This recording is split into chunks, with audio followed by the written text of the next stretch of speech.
Hello, and welcome back to the top 8 of the Rainbow Pitch League. My name is Kiki, and today I'm joined with Yuki.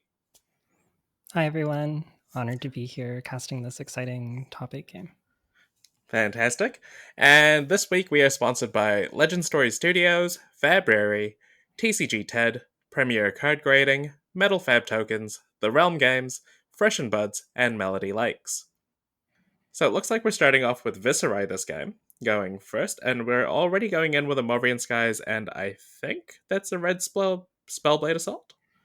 Yeah, so coming in for 4, threatening the rune chance, definitely making it hard for Lexi to feel safe loading an arrow this turn, even though she's going second. So quite a Mm-hmm. bit of pressure here. Mm-hmm. Might even leak some damage. I'm assuming that face down card is Rosetta Thorn. Yes.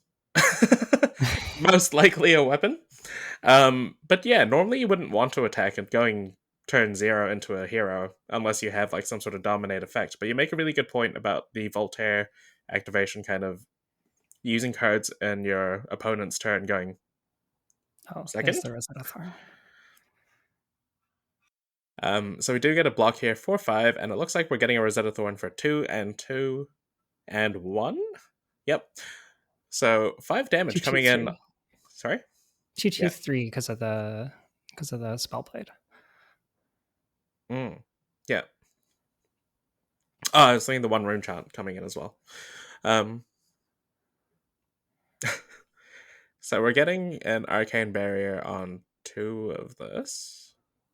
Yeah, and it looks like Lexi is trying to decide if they want to use the last remaining card to soak up 2 of this damage, or if they would, well, I guess that's essentially 3 damage because they'd also have the pitch, or if they want to just instead get a card for next turn so they can have a 5-card hand. And it is a bit of a tough spot. This is going to leak a fair bit of damage here, it looks like. Mm-hmm. Now, how do you find, as a Lexi kind of pro yourself, how do you find this matchup normally tends to go? So when they're on a build like Tessa is with Crown of Dominion, and I'm assuming cash-ins for those golds, I've seen it in the deck list. Mm-hmm. It can be really, really volatile. Viserai just has like the craziest spike turns. So it is a very fast matchup. There's not a ton of agency on either side. And it's very like, it's kind of like that stereotype of like which aggro player draws better, I think is like really true in this matchup when Viserai is playing such an explosive build, especially with the Vexing Quill hand there as well as a little bit of extra damage that could also maybe be some rune chant reduction for like an amplify or something. Mm-hmm.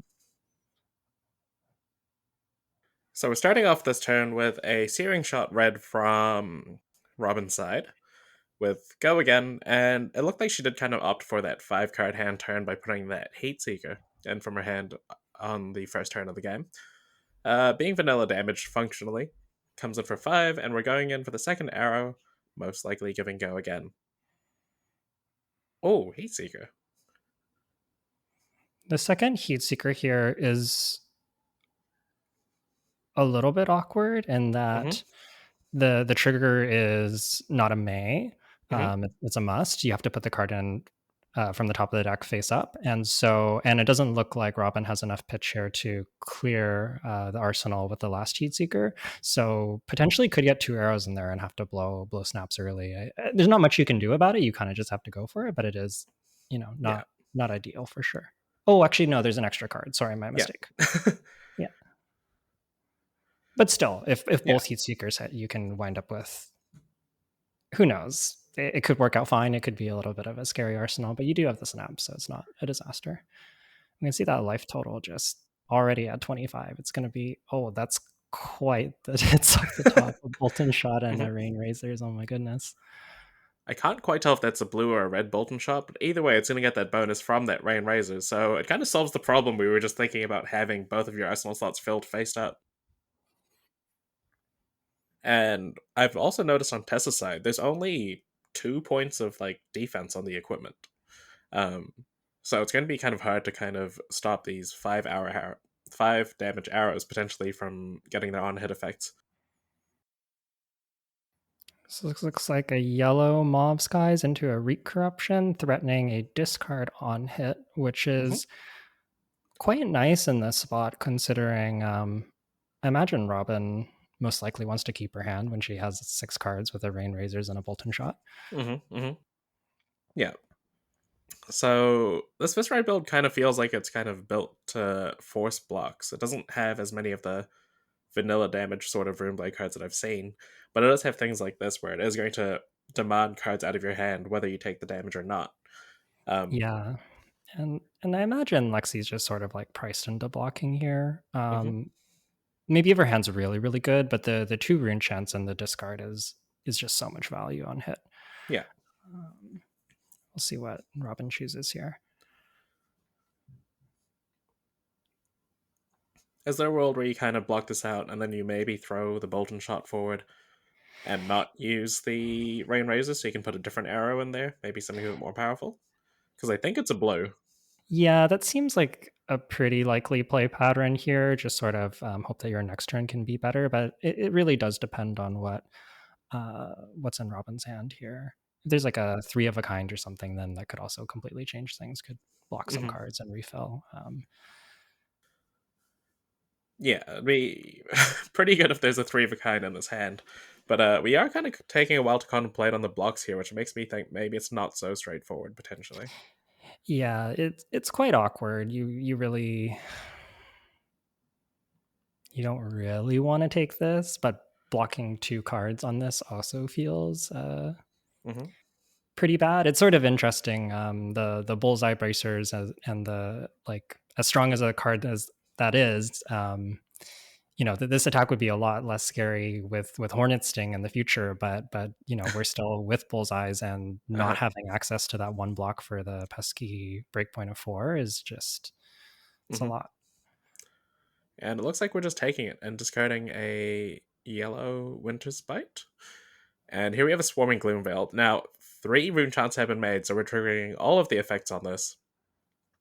And this is coming in for a whole bunch of damage. It should be, anyway. It should have a 4 on it, I think. Yeah, it should have all modes active coming in for 4 and 3, and there should be 1 rune chant on the back. Hmm. Um, and then at least a Rosetta Thorn Swing, but there's also 1 more card in hand, so possibly more. But this is looking to be quite a scary turn from Tessa, and you can kind of see um, why she opted to take so much damage. Hmm. Oh, there we go. So the 3 dice up front, I have to imagine, is the rune chance rather than the power of the card. I believe so. Yeah. Yeah. And yeah, like, she's pushing out a lot of pressure here. It would almost be, I don't know, could we maybe see one of those cash-ins you were mentioning here? Just to go really wide? I think I think the Cashin would probably be played at the start just to get more information about the hand. But yeah, Viserai could either, I mean, Hmm. you know, Robin taking this, at least 5 more damage from Rosetta would put her down to 18 already. And you can kind of see, like, if Viserai is able to keep a 5 card hand with like a cash in, like, you're going to be pushing lethal there for sure. So this is Yeah. going to be a pretty quick game by the looks of it. At least the start. Sometimes when both players have to block, it can kind of slow down and be a little more Hmm. mid-rangey. But yeah, the start here really explosive. Yeah. And what will he see with this last card? So it looks like the rune chants have resolved, and then just Hmm. deciding. Here we are. 2 physical, 2 rune chant, 1 rune chant, 2 arcane damage. Coming in for 5 for 1 resource. And we're down to 18. So suddenly the life point total lead is in Tessa's favor, but Robin does have a 5 card hand here, sorry. Um, with the second counter on the tunic, so we're not going to quite have access to that yet. But is she going to be able to force enough out of Tessa to kind of force blocks?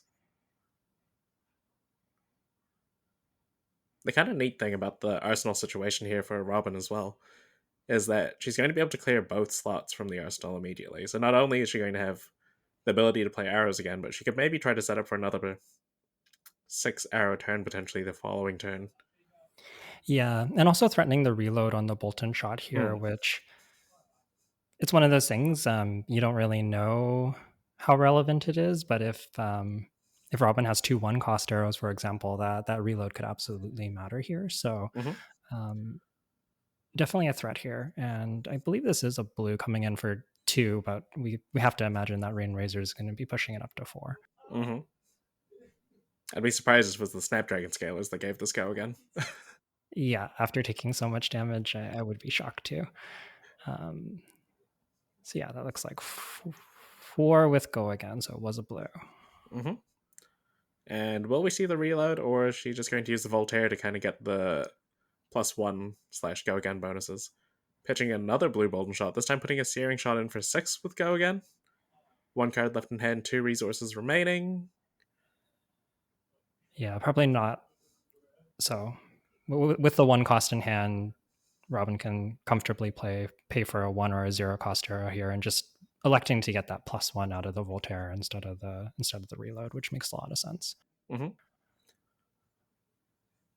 And Bolden Shot does kind of leave those opportunities for your opponent to kind of have to guess which card they have to play around, which is kind of interesting in that respect. And here we're seeing an Infecting Shot, this one coming in for 8 damage. That's Yeah, quite a so lot. yeah, considering that Tessa is already down to 14 here, that 8 and the Blood Rod is like threatening the life total down to 4, which is, Mm-hmm. pretty low here. So I guess we'll see just how much Tessa likes their hand here. Mm-hmm.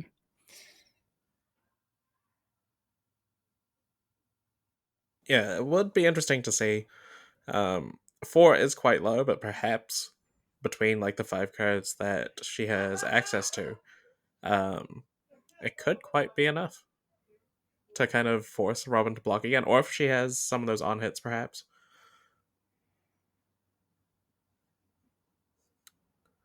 But it will be interesting to see. Yeah, and we're seeing the choice of equipment here really kind of making it a lot harder. Like if there was the grasp here, there would be a pretty clean block on the infecting shot, but choosing to be a little bit more aggressive with that vexing quill hand, which we'll see if that comes into play later in the game. But Mm-hmm. yeah, certainly that armor block would be handy right about now. And giving up the creepers here is probably not where you want to be, but Mm-hmm. Mm-hmm. sometimes you have to. Yep. And that crown, of course, not being able to block at all. So it looks like we're going to get the first block, at the very least, with the chest piece, just to make sure that it gets the value before they can crack it for the 2 resources. I have to assume it's going to be used on the next turn. Yeah, no blocks here. You gotta imagine that Tessa has a pretty powerful hand here. She's willing to just take so much damage on the nose there. So, Mm-hmm. and notably, Robin is off of Arsenal. She's going into the next turn with just 4 cards. There was no ponder or anything like that to kind of carry over to the next turn. And yeah, so depending how much damage Tessa can force through here, it could actually put Robin kind of on the back foot. Mm-hmm. Mm-hmm. Maybe this is the kind of turn where Robin's looking to block with 3 cards and Arsenal a card, potentially. With enough of a life total lead, maybe kind of hoping that she can kind of stem this comeback almost. Or maybe 4 cards is going to be enough, you know? Tessa's on 5, potentially, sorry, 7, potentially 5. And with that, if she can't threaten at least 19 damage, then Robin doesn't have to block at all in this next turn. Yeah, absolutely. Curious to see what is in Tessa's hand here. Keeping in mind that like with the Vexing Quill hand on board, that's already 2 extra damage. So it's really only like 17 that needs to be threatened with those 5 cards. There's the True. 2 damage on board, which is, quite a lot. Mm-hmm. And here we Sonata. see Sonata Arcanix. Not pitching anything into this, we see a non-attack, a second non-attack, and an attack. So we're getting to draw 1 card. It's going to Red deal the first point of arcane Spellblade. damage. And yeah, that's a pretty big attack. I think that was a red copy as well. So Yeah, it looked like it, and that's a pretty good attack. You never know if the Viserai player needs a blue or a red in those kind of spots, but yeah. certainly you can't be upset about hitting a red attack, like one of your stronger red attacks. So Mm-hmm. this is looking like a good start for Tessa here. Mm-hmm. It's kind of a fantastic card to pair with something like Marvian Skies, where this Runeblade Assault doesn't have its own on-hit effect, but then it becomes more important to kind of fully block it potentially by giving it the go again and the on-hit from the Marvian Skies. So that's a very clear and key part of this deck, as most. Uh, there we go. There's the Marvian Skies making the rune chant because this is the first Runeblade card to be played after a non-attack, and that Spellblade Assault is coming in. So this is making 3 rune chants and has 4 power, with 1 rune chant coming in with the on hit to make more rune chants still. So this is exactly the sort of push towards 18 damage, 19 damage that she needs to regain some of this tempo. Looks like We Robin here electing to pitch a blue cold snap to soak up some of that arcane. hmm I wonder if that kind of signals a willingness to be a little more defensive, like you were talking about, and just sort of saying to the Viserai player, "Okay, show me that you can, keep drawing gas and not draw too many attacks or too many non-attacks," which is always a threat as a rune blade. hmm hmm Yep. If you just draw 4 attacks as the Rune Blade, it's kind of unfortunate and rough to kind of do anything. Same with 4 non attacks. But you'd kind of hope that. I mean, you obviously don't play to that kind of stuff. And here we get a Rune Flash played for free. This is 4 damage once again. This one doesn't have an on hit, but it is coming in for a total of 8 damage. Well, the Spellblade Assault off the top was such a good hit, enabling this Rune Flash. Tessa would have the Vexing Quill hand there regardless to turn on Rune Flash, so even if they didn't hit a Rune Chant generator off the top, it would still hmm be fine. But getting to hold on to that equipment if need be is, you gotta like that. Yeah. Just get a cheeky point of arcane damage and then get a second attack in. Why not? Um, and Revel and Oh, Runeblood. Rebel. This puts Tessa up to 6. This is the difference between 10 and 12 damage. hmm Like, it means you won't have rune chance for the following turn, but it does force a lot more blocks, right? Yeah, I guess so. 10 damage here would be representing like a tunic block and 1 card, hmm assuming that there's another blue from Robin. hmm Um, whereas the 12 damage would be forcing at least 2 cards. And considering Robin's already pitched a blue, she might not be very able to stop this 10 arcane. Yeah. Looks like another blue in hand, bringing that arcane hmm damage count down a little bit. So we're now staring Um, down 9 damage, but that's still more than lethal currently as is. yeah, so Robin in a bit of a tough spot here. Seems like it's going to be hard to have much of a return, maybe having 1 card at most. And like hmm maybe you can load an arrow with a bullseye, but that's your arcane barrier. And I don't know if you want to be doing that against a Viserai. So a little No, bit yeah. scary for sure. It looks like she pitched a red arrow and then blocked. Oh, has 2 reds and just has to pitch the red and then give a card. It's the only way to live there. hmm And hmm being at 1 against a rune blade is not where you want to be. Rosetta Thorn is lethal. All the rune chants are a pain. And even hmm though Tessa's at 5, she has full tempo and full control of this game with all of most of the equipment up. I guess the Quill Hand was used that game, that turn, but Tessa in a pretty commanding position here, so long as she can maintain the pressure. She definitely cleared the hoop of that 18, 19 damage we were talking. That was closer to 30. Yeah. Yeah, it was a lot. And just so much of it being arcane really kind of removed Robin's ability to get as much value out of her cards as she probably would have liked. hmm And here we're seeing a Shrill of Skullform. Yeah, and this is just lethal. The Rosetta Thorn coming up next. I don't think there's much that Robin can do about this. She only has AB1, and hmm I can't imagine that Tessa will be missing that Rosetta Thorn. So Yep. yeah, We didn't see any Oasis respites in the deck lists. no. So reaching for that tunic, and I imagine 2-3 blocks, but I think the Rosetta Thorn's going to be all she wrote. Yeah, I can't really think of a way out of this knowing what we know about the deck lists. So I guess we're just going to probably play it out, get that last point of damage. But there we go. There's 7. Throwing down And 2 arrows by the looks of it. mhm. And it looks like we're just going to have the concession there.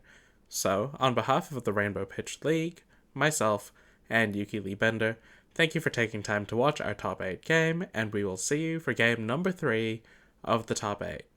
Bye!